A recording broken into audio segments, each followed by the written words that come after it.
Hi guys, MrRoflWaffles here. This is going to be an in-depth discussion of what I think is happening in the Easter egg end cutscene for the map Classified.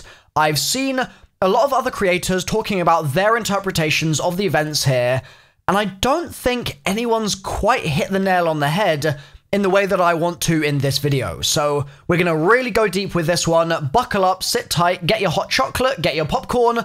Let's do this. To begin with, let's play the cutscene in full just so you can see it for the first time if you haven't got around to doing it yet. They do not understand. The Earth, we saw it destroyed. Yet here we are. It's more time travel bullshit, Tech. Just hasn't happened yet. Speaking of BS.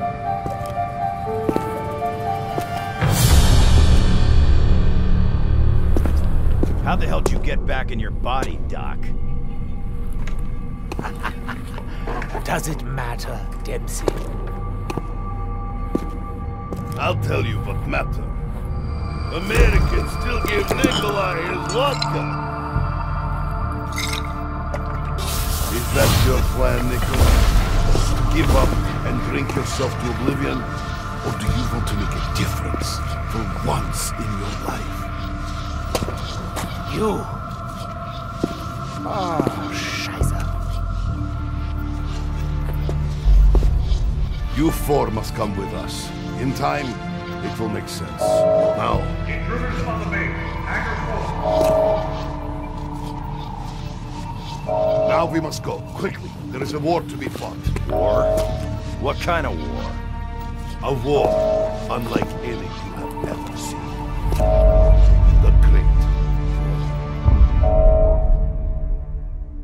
Okay, straight away, you've probably got several questions about what's happening here because it's an interaction that, even though is short, is also surprisingly complex. Some of those questions will be listed on screen now in the order that I'm going to address them in this video. We'll start off by talking about why Dempsey, Takeo, Nikolai, and Richtofen are in this cell in the first place. First of all, we know that the cell itself is within Hangar 4. Hangar 4 is located in Area 51, which is the Pack-a-Punch location on Classified. When you teleport to the Pack-a-Punch and you look to your right if you're facing towards the teleporter, you can see Hangar 4 pretty clearly, and that's where the characters are trapped. Their reason for being there is explained by Cornelius Purnell, who is the Groom Lake Station Chief and also one of the earliest characters to ever be introduced into the zombie storyline. This guy is literally as much of an OG as Dempsey, Nikolai, Takeo, and Richtofen because he appeared in Shinonuma with them for the first time ever, so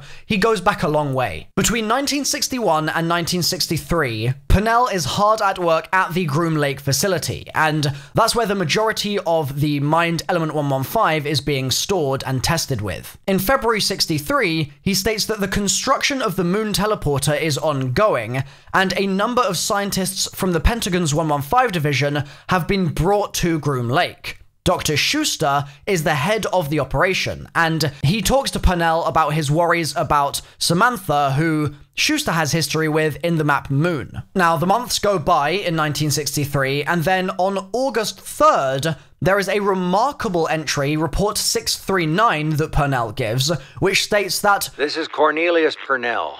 Report 639, August 3rd, 1963.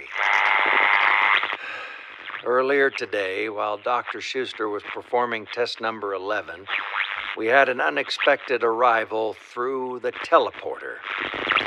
We've been unable to verify what year they came from.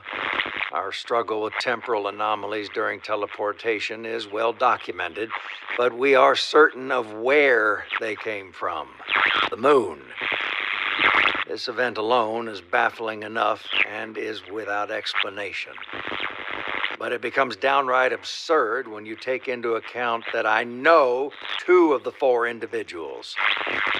Corporal Tank Dempsey of the United States Marine Corps, who I knew personally and was declared KIA after a failed rescue op to recover Peter McCain.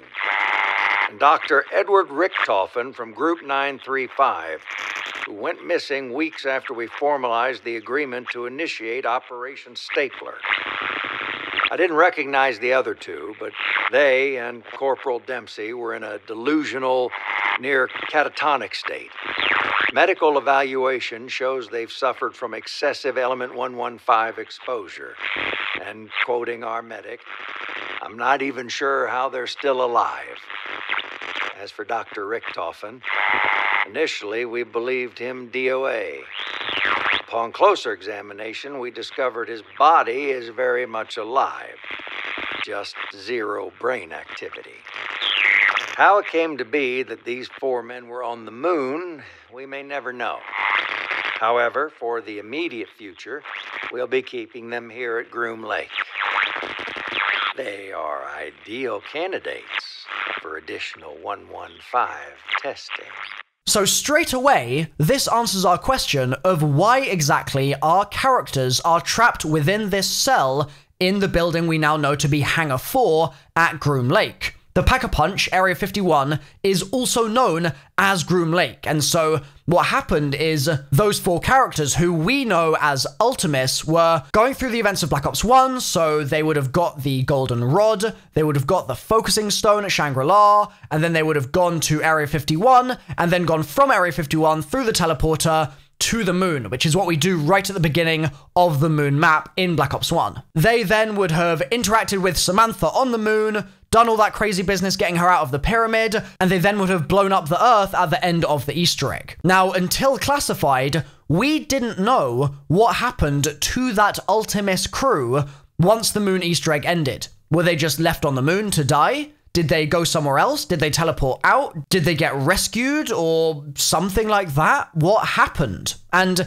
now we know. Somehow, they ended up coming through this teleporter and returning back to Area 51, which they don't even know that they've done, but they've done it. It's a link that kind of makes sense, right? They use a teleporter at Groom Lake to go to the moon in the first place, and then they complete the moon Easter egg, and through the weirdness of space-time, they end up almost retracing their steps and going back the route they came and going back to Area 51, but they end up in a location that they were not originally in. Because this is not the time and universe, arguably, where they just blew up the Earth. Things are different here.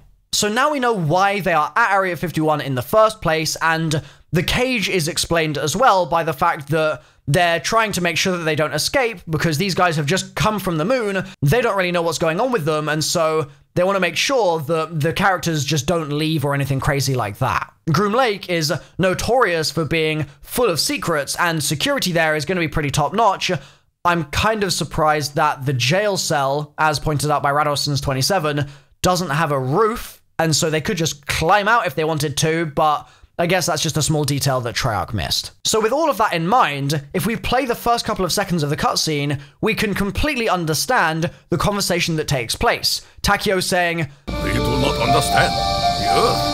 We saw it destroyed. That's because he's just gone through those Black Ops 1 events and blown the Earth up. But Takeo is saying, yet, here we are. Yet here we are. It's more time travel bullshit, Tech. Just hasn't happened yet. That's exactly right. They're at a point in time in the 60s, 1963, where the moon is still intact. They've gone back in time, essentially, from the time they were at in the moon map to the time they're at now in Classified. And the final comment that Dempsey makes there, saying, Speaking of BS,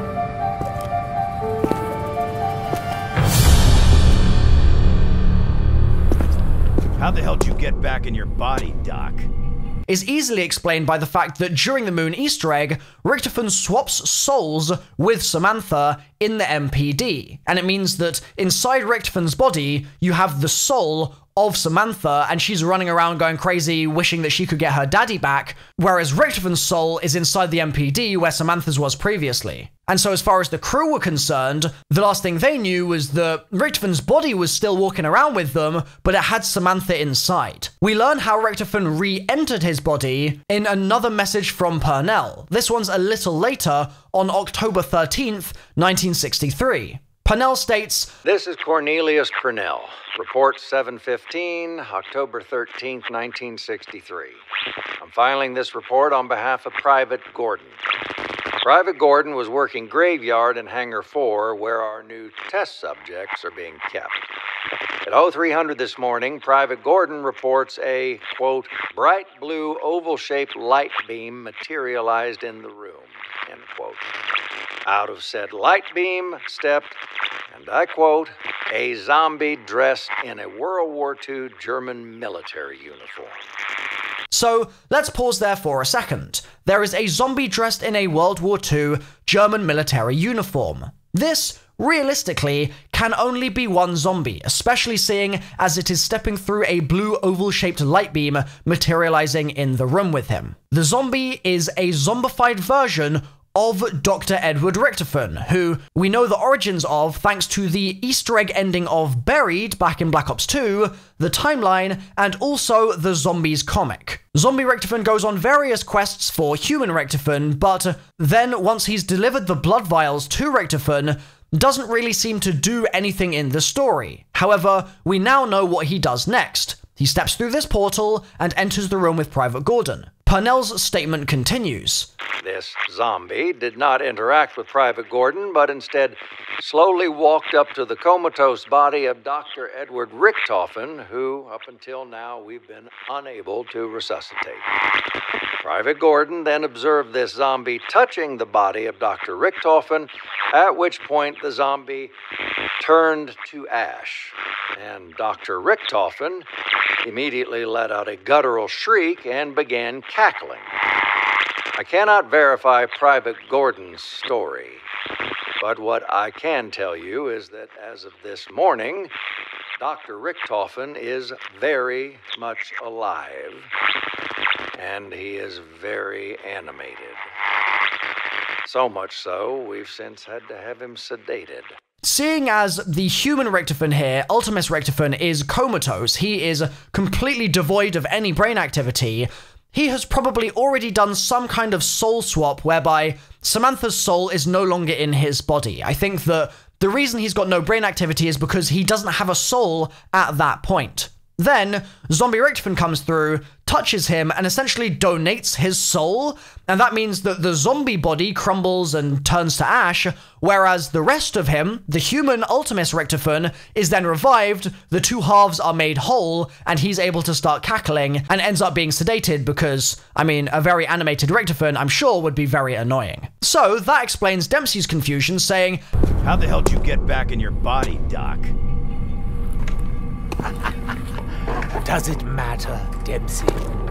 This all happened at 0300 hours, 3 AM, so if they were all in the same cell the entire time, you could easily explain this away by saying that maybe Dempsey was asleep when Richtofen was revived by Zombie Richtofen, and so he wouldn't have seen these events taking place in the slightest. Richtofen responds by saying, ha ha ha ha ha, does it matter, Dempsey? Which, I guess it actually kinda does, Richtofen, because we're all curious how Sam's soul just slipped out of your body, and what the hell's going on with Zombie Richtofen. Anyway, Ultimus Nikolai says,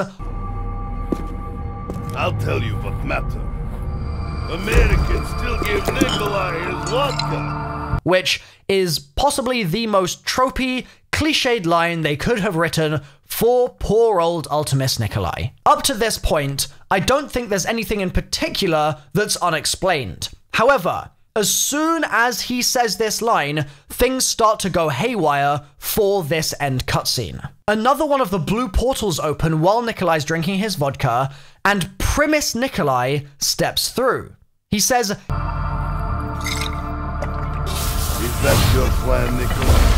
despite the fact that he wasn't in the cell when Ultimus Nikolai says, I'll tell you what matter, Americans still give Nikolai his vodka. He's responding to something that Nikolai said before he was even there. Primus Nikolai continues and says, Or do you want to make a difference for once in your life?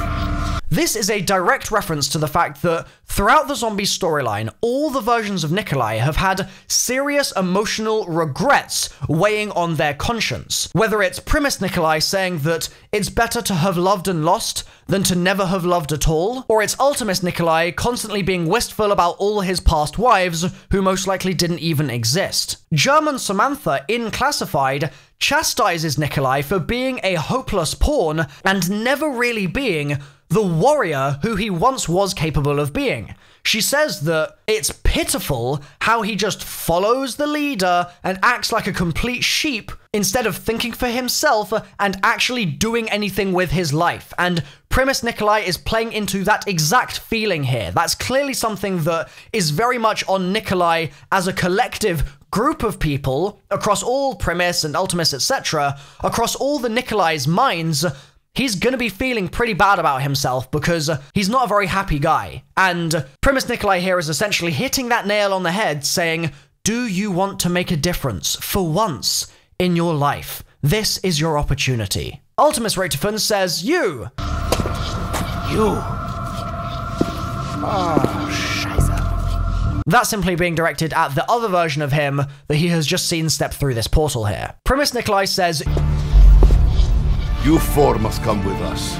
In time, it will make sense. This is a classic case of Treyarch not giving us any actual meaningful dialogue in the end cutscenes for each map. Another perfect example of it was Shadows of Evil in Black Ops 3, where Richtofen literally says, sorry, I don't have time to explain, I have a universe to set right, and just leaves. That's all the dialogue we got then, and this line is very similar. In time it will make sense is basically a way of saying, please buy the Black Ops pass. He's then interrupted by the intercom, which says, it will make sense. Now. Intruders on the base. Hangar full.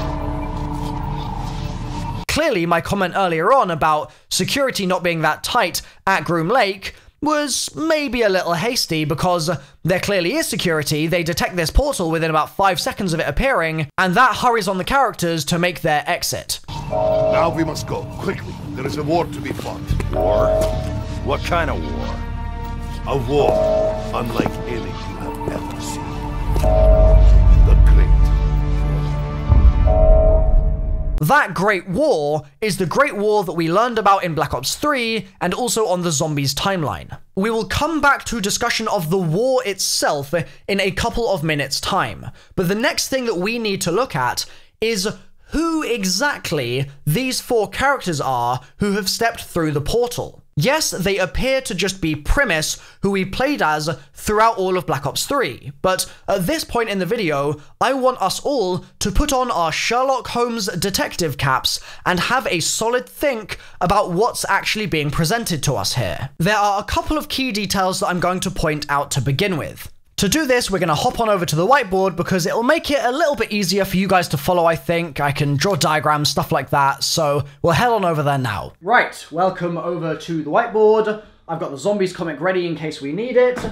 I've got a load of pens, and I've got a load of stuff written here already that I'm going to use to kind of navigate us through the next couple of minutes of discussion. The first point I really want to attack is the blood vials. The blood vials were present for basically all of Black Ops 3. They became pretty much a staple of our characters in that game. And what I want to do here, first of all, is to kind of give you a little bit of a quick refresh on what has happened with the blood vials since then in Black Ops 4. In the blood intro, young Richtofen, that's what YR stands for here, young Richtofen, who is the Richtofen who is just about to go on his journey to Morgue City to get the summoning key, to deliver his soul to the house, and then to go on to the Giant and complete the events of Black Ops 3, that young Richtofen gives Primus Richtofen the blood vials. That's what we see in the Blood of the Dead intro cutscene. Obviously, Primus Richtofen has his own vials on his person already, but the vials that are being handed over there are for the other remaining members of Primus. So there are 6 vials that are given, 2 each to Takeo, Nikolai, and Dempsey. He says 2 for each of them, survival depends on it, yeah, you already know sort of thing. He's basically in a little bit of a hurry because things are a bit weird in Blood of the Dead, but we'll get to that later, but he gives the vials over. He then exits very speedily through a portal. That's the first kind of blood vial pivot point that I wanted to mention. The second is the Blood of the Dead end cutscene.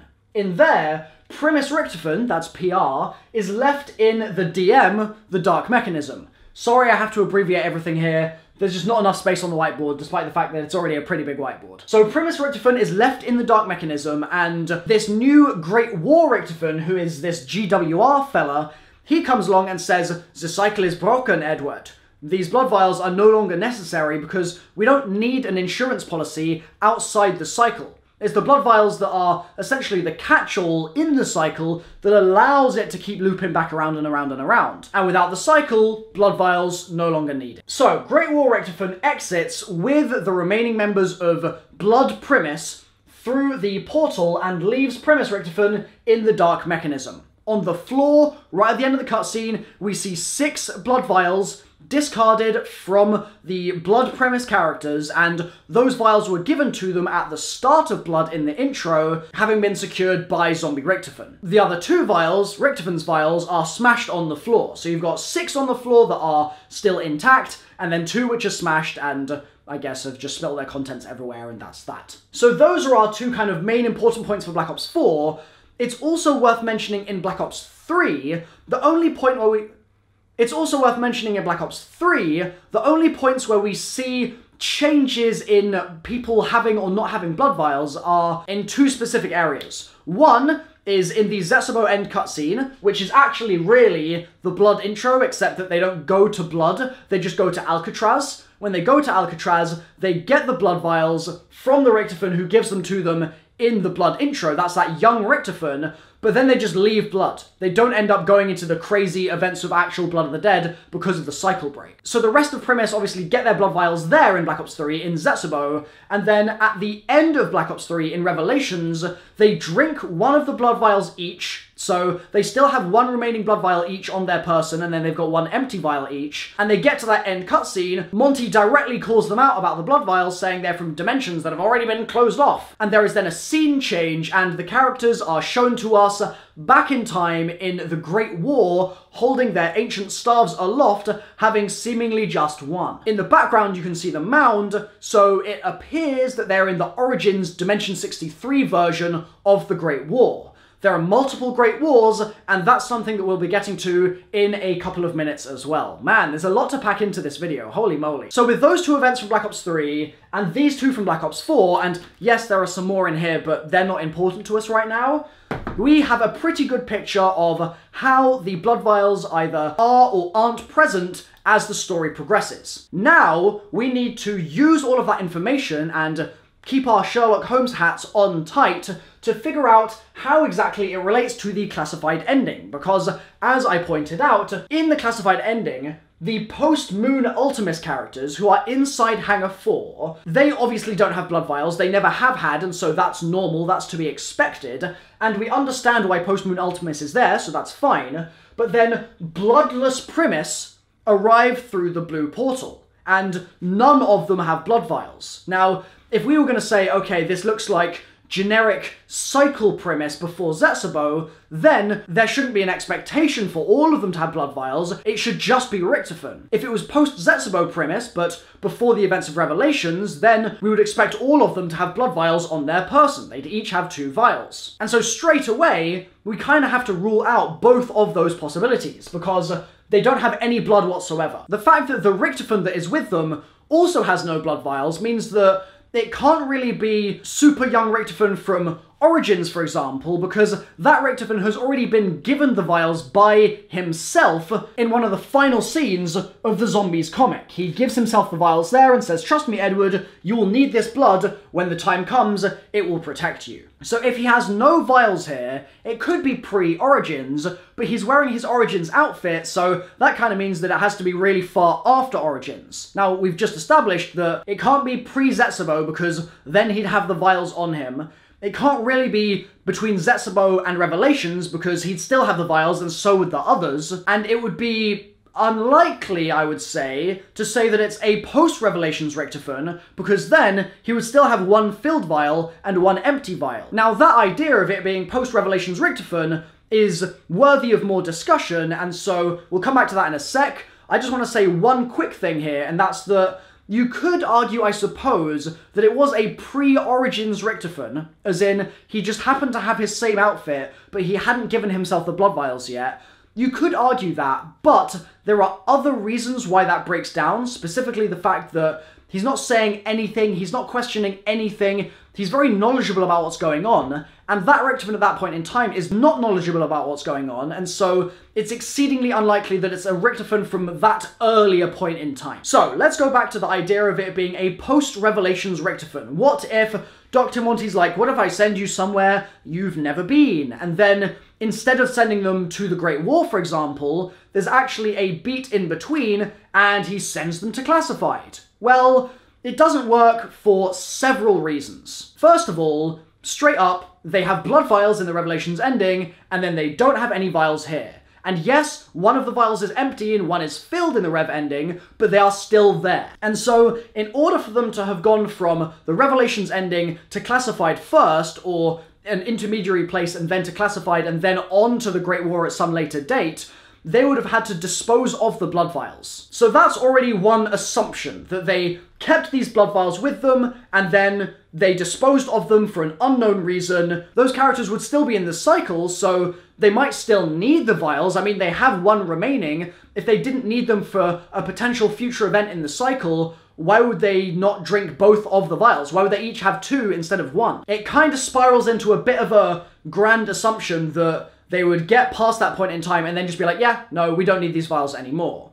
So that's one issue. Another issue is that in the timeline, there is no mention whatsoever of Classified. And the timeline is Richtofen reading the Chronorium while he is a part of the cycle. He's very much ensconced in it all still, and that timeline is a description of the cyclical nature of the universes that he inhabits. So the fact that the timeline doesn't mention Classified is peculiar, because if they were going from post-Revelations to Classified and then to the Great War, that should be there. The timeline also doesn't mention the fact that Ultimus, who they're meeting, post-Moon Ultimus, they're meeting in Hangar 4, those guys are coming with them, presumably, in the portal and going on to the Great War. That's not what happens in the timeline. In the timeline, Ultimus's story ends at Moon. They finish there, they complete their quest, and they're presumed to be left there to die, or something along those lines. It's basically the mystery that we've had for the last X number of years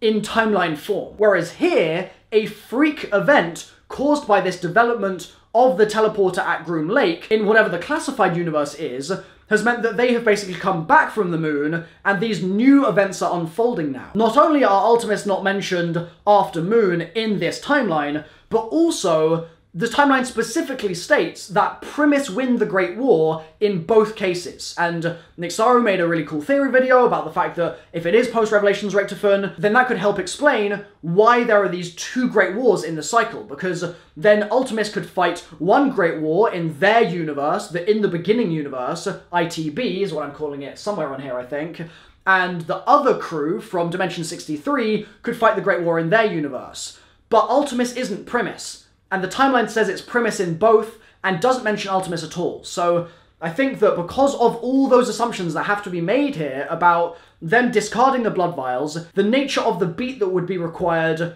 between Monty sending them somewhere new, somewhere they've never been, oh, that works out perfectly, and then Classified and then the Great War, and then also the fact that that's not in the timeline, it's not in the cycle, it's not part of our regularly established programming, I just don't think the theory works in any real way. On top of that, in the cycle, Nikolai has not yet established his position as the lead of the group. Primus Richtofen from Black Ops 3 is definitely the leader. You can even see it right up to the Revelations ending, where Richtofen is controlling the conversation, and at one point, like, Takio's about to draw his sword, and then Richtofen interrupts, and he's like, how about you send us somewhere new, somewhere we've never been, right? He's controlling the narrative there because he is absolutely the group leader, and Nikolai is 100% not. So it wouldn't really make sense for us to go from Revelations ending to some kind of beat to suddenly having Nikolai in charge when that's not been the case with that crew in the slightest at all. There would have to be some kind of catalyst that would put Nikolai in charge, and that's not something we see within the cycle. It's the cycle break specifically which enables that to happen, and that's what I want to get onto now. So I want to kind of put that theory to bed if possible. I don't think that it really works, unfortunately. So let's recap a bit, shall we? If it's not post-Revelations Richtofen, are there any Richtofens left over? Who could it be? We're running out of Richtofens at this point, except We're never running out of Richtofens. Let's be real. There's always another Richtofen. The zombie Richtofen has been a great get-out-of-jail-free card for Treyarch for years. He's gone and done a load of stuff for them and then ended up zoinking Richtofen back to life in Classified. And in a similar vein, no pun intended, there are a few Richtofens left right now that could end up going on and doing other stuff with that crew. One of those Richtofens is inside the dark mechanism, and his heart is beating as part of the Warden's eternal machine. And as much as the community has battled back and forth about this, and as much as that Scar theory I mentioned a couple of weeks ago was not ultimately accurate, there were flaws in that theory, and so that's not the case, we don't need to worry about that anymore. The problem there was discontinuity error from Treyarch, rather than it being an actual story point. Unfortunately, I think the imposter idea is actually really cool, but we'll get to that in other videos. So as much as the community has gone back and forth about whether he's dead or not, I'm categorically telling you, he ain't. He ain't dead. That man is still alive. It's just that he's inside the dark mechanism. But there's a whole nother crew also right there with him, the Victis crew, that could end up freeing him in some way and bringing him along, doing some kind of crazy mix-up with the characters who just left with Great War Richtofen, and then ending up reuniting that crew essentially and having them go on to Classified. However, that has loads of problems as well. For example, we see Richtofen, that's Primus Richtofen, who we would then be assuming would be post-Blood Richtofen here, but post-Blood Primus Richtofen, not post-Blood Great War one. We see him in the Classified cutscene say nothing. Now, is that because all of his nerves have been completely ripped out of his body by the Warden? Is that because he's been in so much pain, and so much pain for so long, that he's just incapable of talking anymore? And it would at least work that Nikolai is leading the group, because then it would be post-Blood Nikolai, who we know now has actually established control, having read the Chronorium. So we're sort of halfway there, right? It seems like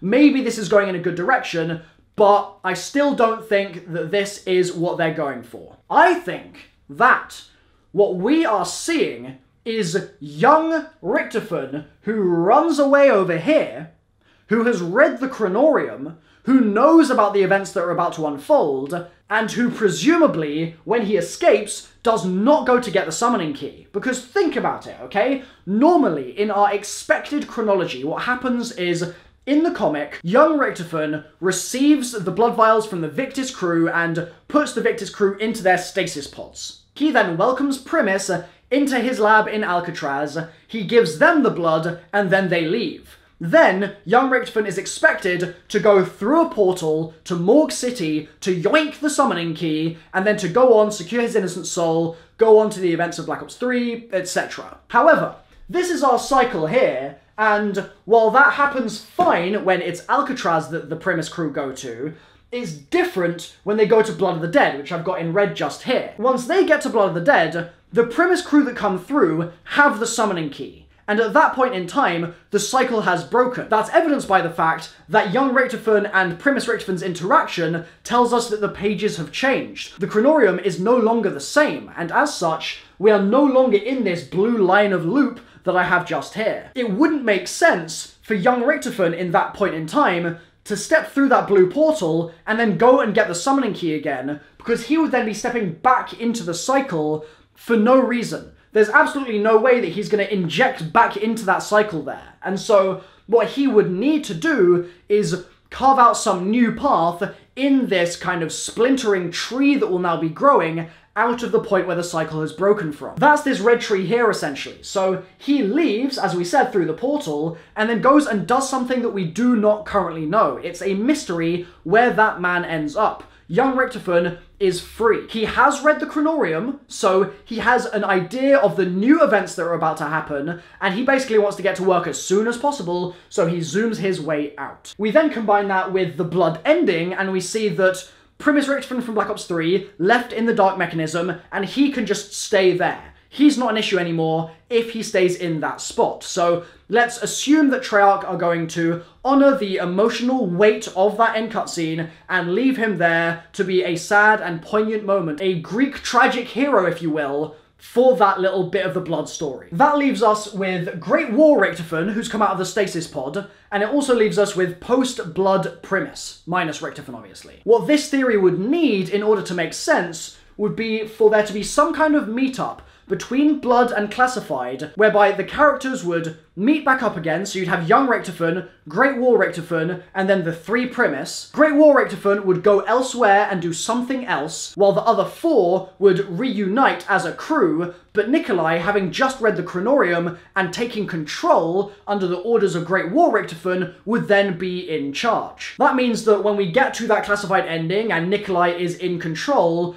we don't have any issues. We're in post-Blood, Nikolai's the group leader, everything is fine. That even lines up with what we see in the Classified map when we do the paintings Easter egg. That is a symbolic Easter egg that shows us that the cycle has broken and that Nikolai is replacing Richtofen as that group leader. You might argue that that's a big assumption, that there's a point where young Richtofen and Great War Richtofen plus 3 Primus meet back up and then Great War Richtofen goes elsewhere. I want to pause on that thought and talk about another possibility, which is that there's a clothing change happening. This is something that I've heard people saying with relation to the 4 characters that leave through the portals in the Blood ending and those that arrive in Classified. I saw, for example, Johnny J mentioned that he thought that what must have happened is they basically took the Blood ending characters, that's Great War Richtofen plus the 3, and then what Treyarch did is to protect the surprise of the Blood ending, in case the Classified ending got sold first, they did a quick clothing swap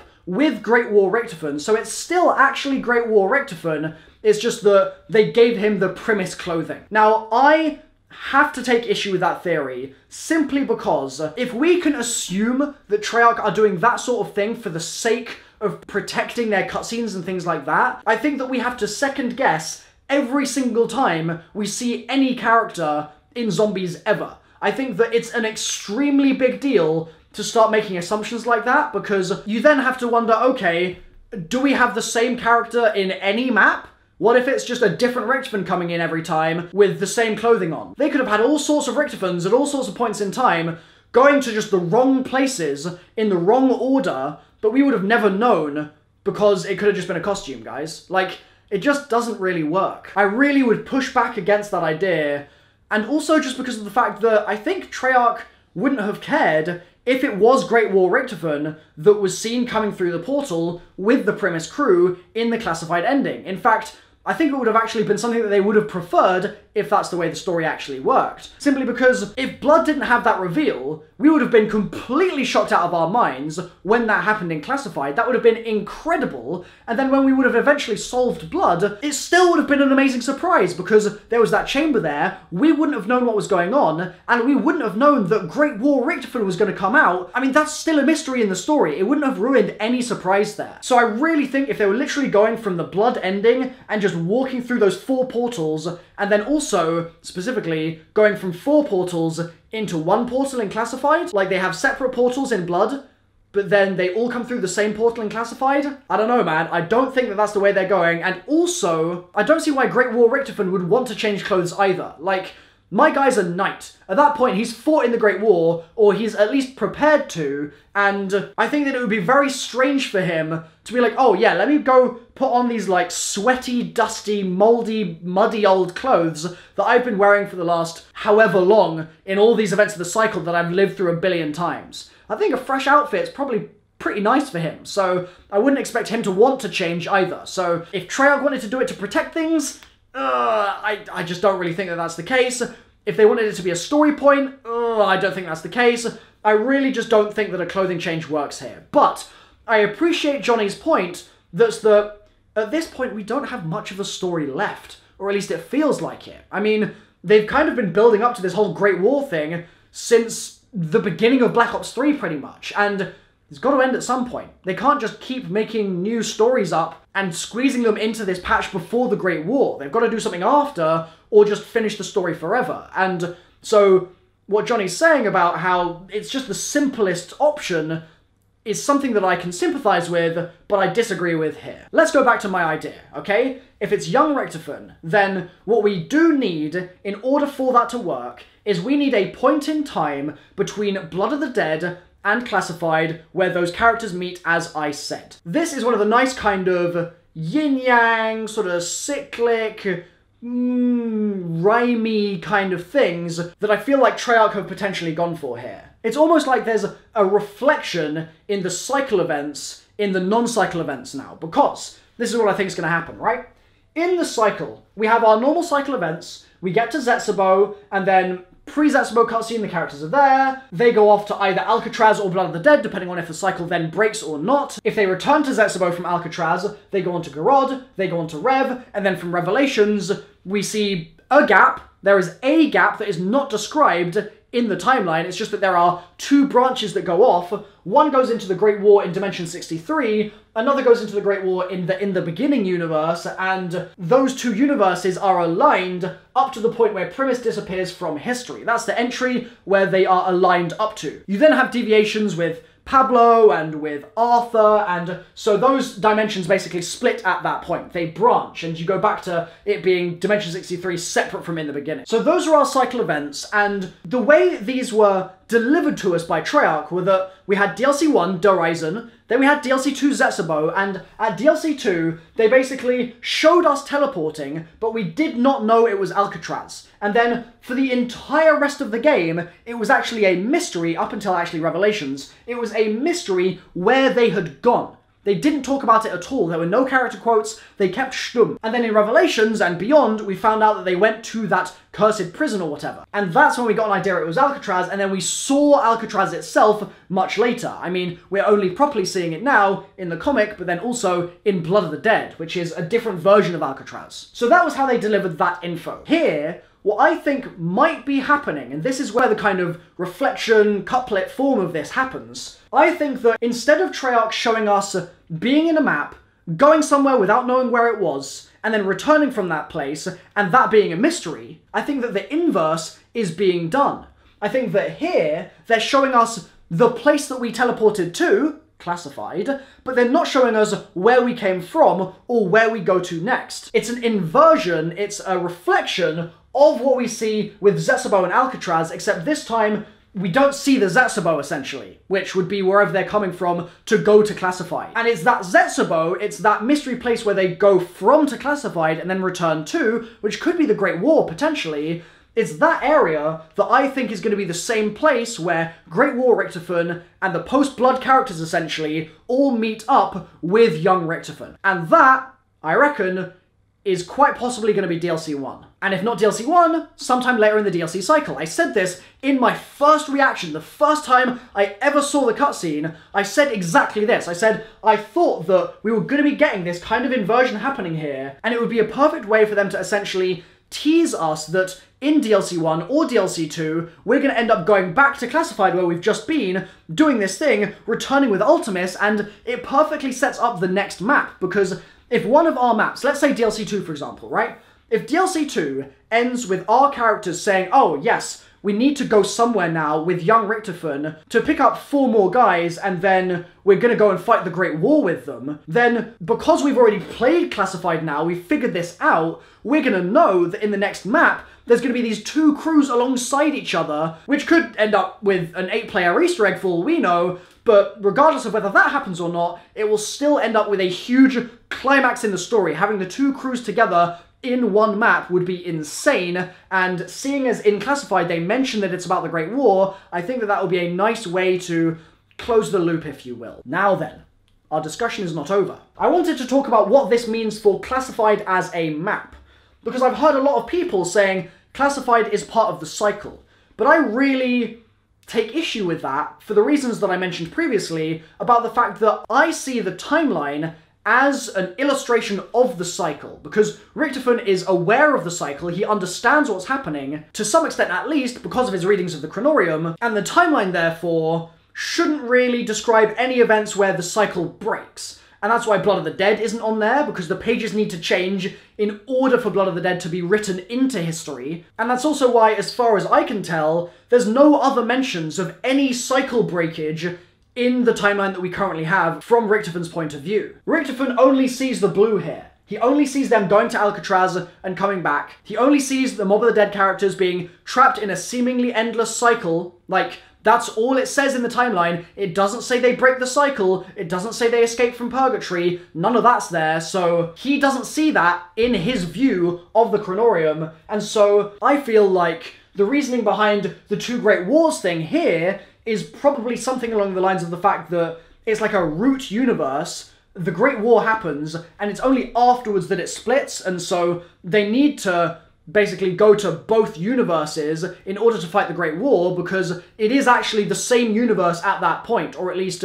they are linked in some way. It's a constant in time. That war has to happen. Doesn't matter which universe you're in, that's a key moment for both of those. And so I think that's why they're both there, or at least that's my current kind of understanding or theory or whatever. And it's only after that that things deviate, but it's still in the loop, right? Whereas now, I think the thing that they're going to do post-classified is to fight this war, but it's going to be a war in a different sense. I mean, this war is actually specifically described as being a war against the Apothicons, which humanity wins with the help of these 4 great heroes. This Great War that we're going to be getting sometime after this classified jump, so we'll go to Blood, we'll break the cycle there, we'll then go to this in-betweeny DLC 1 place, then we'll end up going somewhere where we get our little classified jump, and then we'll end up going on to either somewhere else or the Great War itself. That Great War is probably going to be against Monty, because that's what we learn in Blood is the new objective. We're no longer fighting the Shadow Man as we were doing here, and it's the Shadow Man's forces, the Apothicons, who we are specifically battling against in both of these Great Wars. Now that Monty is the bad guy, it's going to be something else entirely. Will it be against the Keepers? Don't know, hard to say. But certainly Monty is now our antagonist. As far as I've been able to think about it so far, and I called Radolfson27 Reed about this last night and had a chat with him about the idea, there aren't any glaring issues with this, bar one thing that I'll mention in a moment. I mean, the fact that young Richtofen has read the Chronorium means he knows his fate, he knows he's not the leader of the group anymore, he's not going to be talking over Nikolai, and so that explains why Nikolai is talking for the group, essentially, and young Richtofen is not saying anything at all. Young Richtofen also would read the Chronorium and then know that he needed to go on this path and meet with the characters back up again, and so that's how they would end up reconverging, so that works fine. The only point, the single point that I think is problematic with this right now is the fact that young Richtofen says 2 for each of them, survival depends on it, when the pages have changed in that Blood intro. The reason this is potentially problematic, and only slightly, is that survival no longer depends on the blood vials. So he hands the blood vials over, says survival depends on it, but in his head, he would need to know that, actually, survival doesn't depend on it anymore, because Great War Richtofen is about to come and throw those vials on the floor. So one possibility here is that when he says 2 for each of them, survival depends on it, and then goes on to say the vessel for Maxis, the radios, and Primus Richtofen says, are you sure you're not getting confused? That is a point where we're meant to say, oh, okay, he's giving him the blood, but he's confused. He's experiencing those 115 delusions, and as such, he's kind of going through the motions with the knowledge in the back of his head that actually none of this is necessary anymore. Like, the vessel for Maxis, not necessary anymore. Opening the gateway, not necessary anymore. He can just dip out and go do his new thing, and he's kind of grappling with that realization. He's in shock, basically. So he dips out, having just given the blood vials to Richtofen, but the passing over of those blood vials actually wasn't gonna ever really be significant. So that's one possibility as an explanation for why he does say 2 for each of them, survival depends on it, rather than just saying, the pages have changed, you won't need the blood anymore, and that's that. Another possibility is that he can't change things, as in, he can't not give Richtofen the blood, because there is a risk that that would mean that Primus Richtofen would not go on and step into the Dark Mechanism, and the Chronorium states, and thus young Richtofen needs Primus Richtofen to actually do that in order to get to the later point in the story that we'll see down here, where they eventually hopefully beat Dr. Monty, and Ultimus prevails while Primus fails. If, when he reads that Chronorium and the pages have changed, young Richtofen does get an overview of all of that information, then I think that that works as well as an explanation for why he gives over the blood. He basically doesn't want the other Richtofen to get distracted by not having the blood anymore. That might really throw him off, and so he just dips out and thinks the best thing to do here is just to try and avoid causing too much panic and just to leave. Yet another possibility is that when he reads the Chronorium and the pages have changed, the only thing the Chronorium tells him is to hand over the blood and to step out of the portal. It's possible that the Chronorium we're here granted Richtofen essentially complete knowledge of the cycle. In the break, in the red part of this branch, maybe the Chronorium decides that he's not worthy of that information anymore. he is not leading the group, and as such, he's got to just get Richtofen into the dark mechanism. Maybe that's where it ends. Maybe that little description in the chronorium from that point on only says, because it's not cycle anymore, it's linear, that's a linear point in time, maybe all it is a little arrow that says, you get the chronorium, you read it, all those events that have been in your past are still there, but then Richtofen steps into the dark mechanism, full stop, that's the end, that's as much as you know. Or it gives him that straight shot through to the end, but it no longer tells him about the cycle or something like that. That would work as an explanation as well, if the chronorium basically gave him a limited amount of knowledge that meant that he had to do a certain thing. The question now, I suppose, if we treat the theory so far as being flawless, which I think it's close to, I think that it's a strong theory for sure, is why they need Ultimus. Now, in Classified on the wall, it says Ultimus will prevail, and we already know that messages from long before Black Ops 4 were saying Primus will fail. So what might end up happening here is that that theory that got mentioned previously about the two great wars, one being Ultimus and one being Primus, might end up coming to pass, but just not in the cycle. And instead, maybe we'll end up getting two great wars here, and one will be Ultimus, and one will be Primus. Alternatively, maybe Ultimus and Primus will be fighting alongside each other, but on different fronts, or just in different areas, or something in that Great War. Primus will endeavour first to beat Monty, they will fail, and then Ultimus will charge up the rear. They will follow up with a secondary attack or a surprise attack or something that will end up taking Monty by surprise and ripping him to shredderinos. It's actually quite a nice way of looking at the future of the story from this point. The fact that during Black Ops 3, the entire point in all of these maps, in the cycle events, let's call that DLC 1, in Zetsebo, in Garod, all of those maps were basically vehicles for us to kill those 1.0 characters. For us to kill characters who are essentially reflections of Ultimus. And that was Monty's plan. That was something that Monty told Maxis. And Maxis told Richtofen. Have you located the specific versions of yourselves? Maxis says that to Richtofen. He's like, we need to kill them at these specific points in time. That's the only way that we can save the universe. But what if Monty, the whole time, was actually just trying to get them to kill Ultimus, because Ultimus will prevail down here. And if Ultimus is dead, maybe Monty feels a bit more safe. Maybe that means that he gets to preside over his cycle indefinitely forevermore. Maybe that's finally the explanation for why we even needed those souls in the house in the first place. Maybe by restoring their innocence, he's taking away something that is the actual specific seed of destruction that ends up bringing about Monty's downfall in this cycle break. At this point, seeing as Monty is our new antagonist, it wouldn't surprise me. And I think that would be a quite neat way of enveloping all of the children in the house stuff that we just still don't properly understand and bringing it into a new context in Black Ops 4. I mean, all of the stuff in the house, like all of the stuff in the house in Black Ops 3 is really weird and it's really misunderstood still. Like, no one really knows what's going on there. And it wouldn't shock me at all if the chaos outside the house that is wrought upon Maxis is Monty's doing. Monty then basically gives him that deal with the devil that I've been saying since day one was a deal with the devil, right? He gives him that opportunity to rewind things, but then in doing so, Monty basically infiltrates the house, gets to someone like Samantha, and does things like restores Samantha's innocence when she's corrupted. That might be, again, some kind of control mechanism whereby if he's restoring her innocence, he's taking away whatever it is that the Ultimus characters also share that is, once again, that seed of destruction that means that Ultimus can prevail in this broken cycle Great War. Maybe. That could be our entire arc for the DLC season for Black Ops 4. That could be the whole thing. Or they could release 4 Chaos Story maps. Yay. I hope that doesn't happen. But I'm almost out of hope. Quoting my boy Purnell himself. It's just, there's so much stuff here. I mean, this video is going to be so long. There's so much stuff here to unpack. And there's so much juicy potential for the future. And I can't wait to see where it ends up going, man.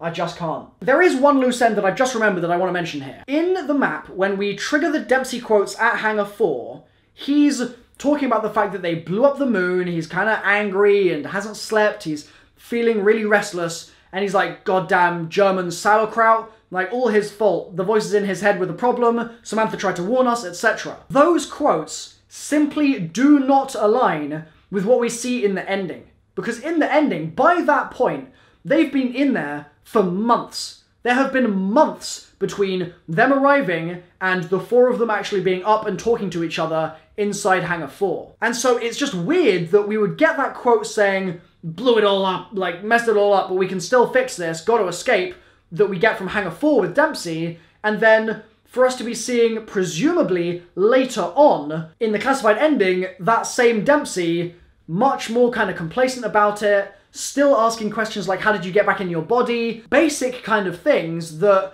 you'd have expected them to have at least covered if they had been there for months. Now, sure, they're forgetful, 115, they've been exposed to a lot of it, they're being experimented on with 115 as well, on top of all the exposure they've already had, and so maybe that's making their brains weird. But there's something very strange about the disconnect between those Dempsey quotes and the ending.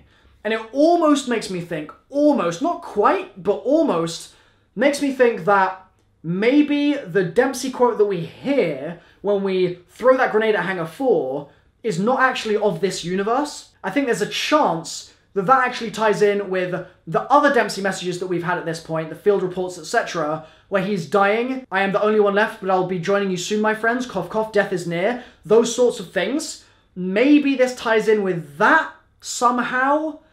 I don't know. I just thought that that was something worth mentioning because it's a kind of discrepancy that you can kind of pass off as like, well, maybe different people wrote the ending and those quotes. Maybe it's just a different writer. And if that's it, then fair enough, but it feels weird, so I thought I would mention it here. Hopefully this has been a good description of what's happened in the Classified ending. I've really tried hard to basically tell you the complete story of Classified. People ask me for a full zombie storyline explanation video all the time, and I mean, this is getting pretty close to it, but just talking about Classified. Now imagine how long it would be if I had to do the whole story. Like, that would be 24 hours of content at that point, or more. It would be ridiculous. So you understand why I've always been so hesitant to make a full, long story as opposed to my 5-minute version that I did in Black Ops 3. However, I will be doing a full story at some point, and I will be making it goddamn long. I just need to find the time to actually create it, and I'm not sure I'm going to have that time for a while. But please bear with me, I'm working on it, and it will be glorious. For now though, I've been MrRoflWaffles. If this has been useful, if the rest of the video has been useful, please leave a like, subscribe to the channel, and turn on notifications, because I genuinely believe that this channel, the MrRoflWaffles YouTube channel, has the potential to be the one-stop shop, ultimate kind of convergence of storyline and gameplay and Easter egg guides and news and everything for Black Ops 4 Zombies this year. And I would absolutely love to have you guys on board with me as we go about making that happen. Thanks guys, I'll see you shortly in more Zombies story, gameplay, Easter egg, etc. videos. Bye for now.